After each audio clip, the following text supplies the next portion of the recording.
Kekristenan dan perjalanannya itu seringkali membingungkan.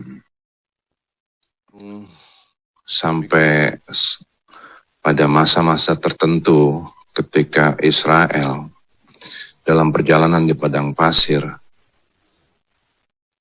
bolak-balik kepingin pulang lagi aja ke Mesir. Sebab mereka katanya dijadikan bangsa terpilih. Katanya nanti melalui Israel akan datang keselamatan bagi seluruh bangsa di muka bumi. Mereka semangat. Tapi kok lucu ya? Mau dijadiin bangsa yang begitu hebat, yang menyelamatkan seluruh bumi, tapi kekurangan air. Katanya mau sampai di suatu negeri yang berlimpah susu dan madu. Tapi kok jalan di padang pasir 40 tahun. Jadi perjalanan iman itu seringkali membingungkan. Tapi pada akhirnya yang Tuhan mau adalah membentuk karakter. Bicara tentang orang beriman, tentang bangsa pilihan, tentang orang-orang yang ditebus dengan darah yang mahal. Kalau nggak punya karakter, nothing at all.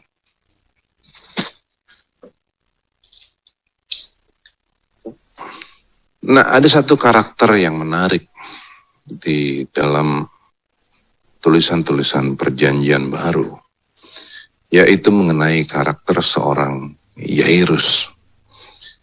Yairus ini adalah kepala rumah ibadah. Dia hamba Tuhan, orang yang setia melayani. Terus rupanya ada masalah. Di dalam Markus 5 ayat 22, 23, Lukas 8, 41 dan 42, di situ ditulis bahwa Yairus punya anak. Dan anaknya ini rupanya sakit keras, hampir mati. Memang ada perbedaan. Di Matius 9 ditulis bahwa anaknya sudah mati. Tapi Markus dan Lukas catat bahwa anaknya hampir mati. Bayangin gak sih? Dia kepala rumah ibadah. Dia hamba Tuhan yang melayani. Kemudian dia datang, dia tersungkur di kaki Yesus. Dia bilang, Tuhan tolong. Dia bilang, Tuhan tolong. Dengan rendah hati dia nyungkur gitu di depannya Tuhan Yesus. Tuhan tolong, segera datang ke rumahku. Kalau enggak anakku bakalan mati Tuhan. Bapak mana yang hatinya enggak hancur waktu anaknya sakit keras dan hampir mati?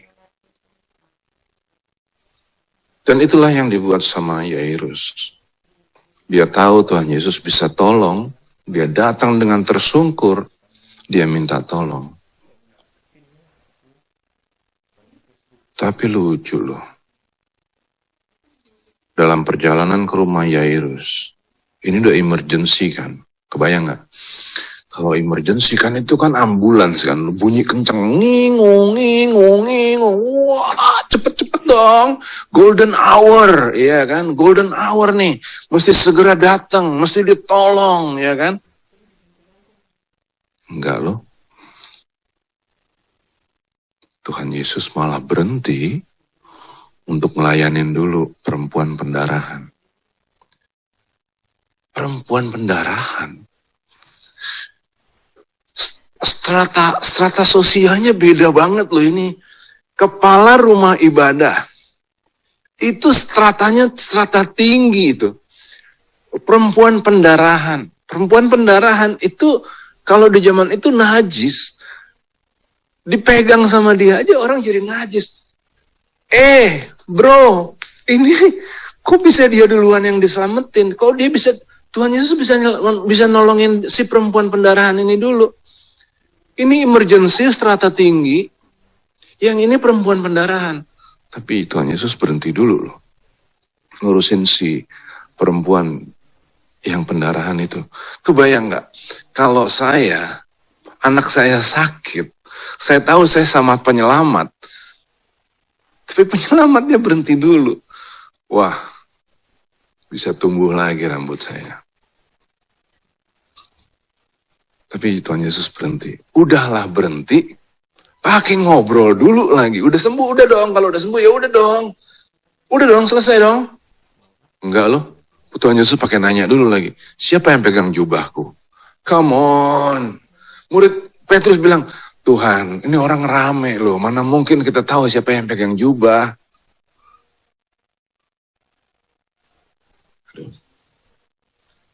Anak kita udah mau mati nih. Gitu. Nah,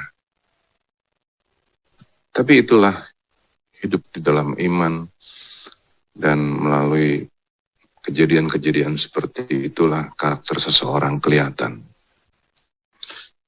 Kekristenan juga seringkali seperti itu.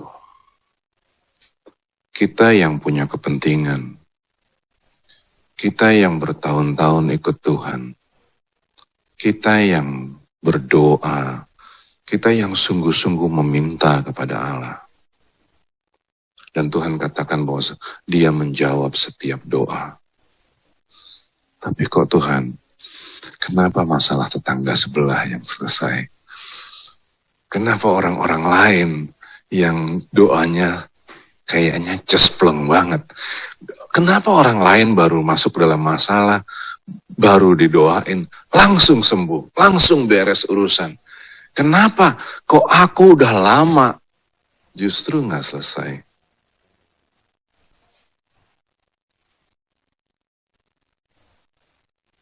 Kenapa kita sama-sama dalam pelayanan?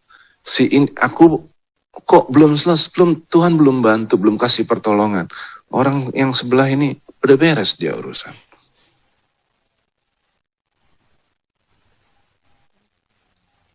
Kekristenan seringkali seperti itu. Tujuannya adalah untuk membentuk karakter. Tuhan lebih suka membentuk karakter kita daripada kasih bantuan instan. Ditulis dalam Efesus 3:20, bagi Dialah yang dapat melakukan jauh lebih banyak daripada yang kita doakan. Bagi Dialah.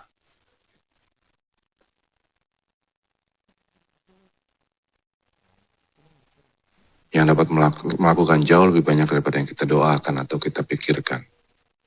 Seperti yang ternyata dari kuasa yang bekerja di dalam kita.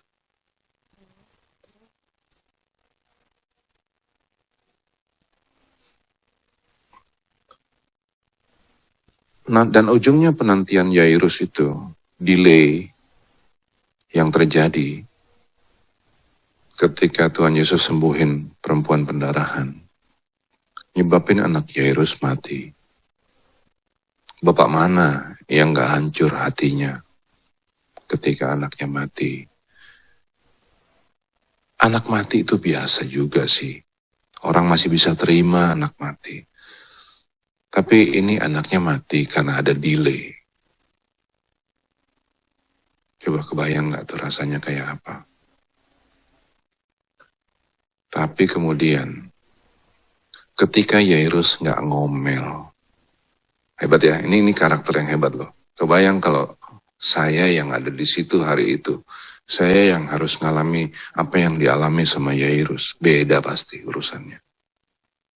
Karena karakter saya masih belum beres. Masih belum beres. Yairus ini rupanya karakternya bagus. Dia gak ngomel loh. Di dalam semua cerita itu dia diem. Dia tunggu Tuhan Yesus untuk lakukan apa yang Tuhan Yesus lakukan. Ini hebat. Banyak orang yang berpikir bahwa ketika dia berdoa, maka pasti doanya itu adalah sesuai dengan kehendak Tuhan. Tapi Yairus nggak gitu modelnya. Dia tunggu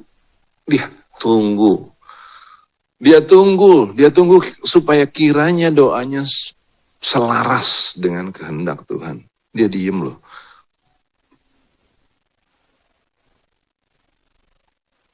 Dan belakangan, karakter Yairus yang seperti itu, ketenangannya dalam menghadapi masalah, keteguhannya untuk tetap diam tunggu kapan Tuhan Yesus berkenan untuk lakukan apa yang dia harus lakukan. Semuanya itu berakibat yang luar biasa besar bagi kemuliaan Allah. Semuanya itu bakalan dicatat dengan tinta emas yang berlaku selama-lamanya. Segala sesuatu bakalan habis lenyap di muka bumi ini. Tapi firman Tuhan tinggal tetap. Semua cerita di bumi ini akan habis. Semua yang kita lihat ini bakalan selesai. Tapi cerita tentang Yairus yang tunggu Tuhan Yesus, sabar. Dia diam, dia tenang dalam menghadapi masalah. Dia enggak teriak-teriak. Karakternya Yairus, cerita ini tinggal tetap. Tuhan Yesus bangkitin anak Yairus. Sederhana aja. Untuk bangkitin anak Yairus yang memang akhirnya mati itu, sederhana aja. Tuhan Yesus tinggal katakan, bangun, selesai urusan. Lewat kejadian itu, seluruh Kapernaum, seluruh muka bumi, dulu, sekarang, dan selamanya, bakalan terus ingat cerita ini. Nah, kita yang kumpul di sini, Bapak, Ibu, saudara-saudara sekalian yang kumpul pagi ini termasuk dengan Sobat Shema yang rindu untuk belajar.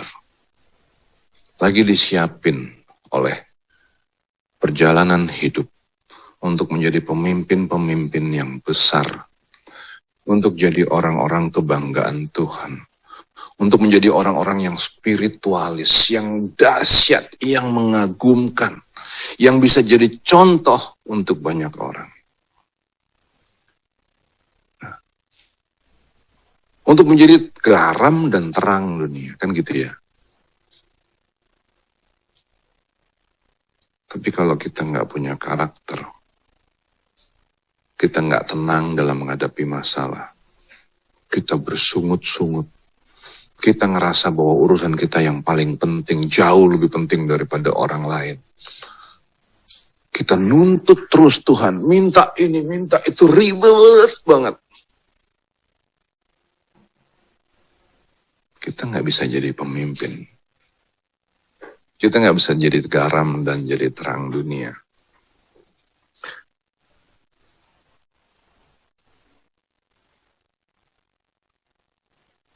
Nah, hari ini kita mau masuk ke dalam hari baru kita. Hari baru yang pasti diberkati sama Tuhan. Yang pasti disertai Tuhan. Tuhan ada di dalam kita, di dalam hidup kita. Dia membimbing kita dengan tangan yang kuat. Kalau dia bimbing kita, arahnya pasti satu, membentuk karakter. Persoalan-persoalan yang ada, yang harus kita hadapi, hadapilah dengan tenang. Pada saatnya nanti, Tuhan akan kasih jawaban. Rileks saja. Nah, sementara kita rileks, tenang, orang di sekeliling kita bakalan ngeliatin kita. Hebat ya orang-orang ini ya. Kok bisa ya? Kesulitan begitu hebat, begitu berat. Tapi kok pada kalem semua ya? Ada apa ya sama orang-orang ini ya? Pelan-pelan nanti orang akan lihat karakter kita yang hebat itu. Dan pelan-pelan mereka akan tanya, ada apa sih bro? Kenapa sih lu bisa jadi begitu hebat? Baru pada saatnya nanti kita akan jadi saksi-saksi Tuhan. Kita akan sampaikan, di dalamku ada Tuhan, brother. Dan orang akan bilang, aku pengen kenal Tuhanmu, brother. Oke, brother. Ikut, brother. Gitu. Lewat contoh hidup kita. lewat ketenangan kita ngadepi masalah, lewat kekaleman kita, sikap kita yang biasa aja. Di situ nama Tuhan akan dimuliakan. Amin.